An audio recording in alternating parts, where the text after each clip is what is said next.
Imagine getting pulled over for a speeding ticket. Well, maybe not too hard for some of you to imagine, but what happened next, what the guy who got pulled over saw, you'll have to see to believe. A Monday afternoon in rural South Carolina on street patrol. This is the view from the dash, impeded slightly by some papers. Deputy Danny Graham is behind the wheel. You can see it appears he got one, a speeder in a white SUV.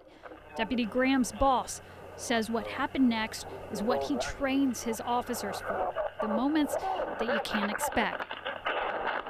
But how many of them get up and go to work in the morning and think some guy just walking down the street's going to pull a knife and all of a sudden attack them? But that is what happened. A man who the sheriff says had nothing to do with the traffic stop approached the deputy with 3 knives and charged him. Deputy Graham shoots the man in the leg. A bullet goes through his leg, and the deputy calls for backup. Stay down. Do you think the deputy was justified in shooting the subject? Absolutely. That's why he has not been placed on administrative leave. It was the umbrella the man was holding that the sheriff says caught the deputy's eye and allowed him to act quickly. He still doesn't know why the man randomly walked up, but his past may offer some insight. Anthony Pearson, the suspect, was out on bond when this happened. He'd been arrested for trying to attack a New York City police officer.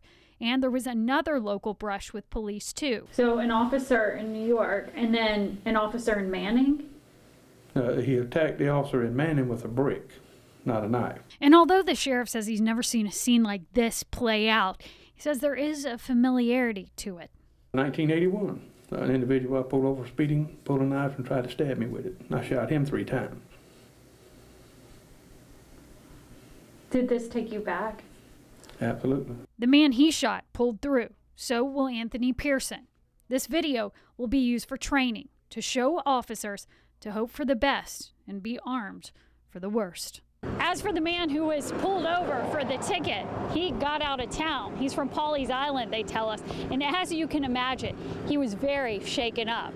As for the deputy, he is already back on the job, but he too, the sheriff says, is shaken up from the whole thing. In Clarendon County, Susan Elizabeth Littlefield, WIS News 10.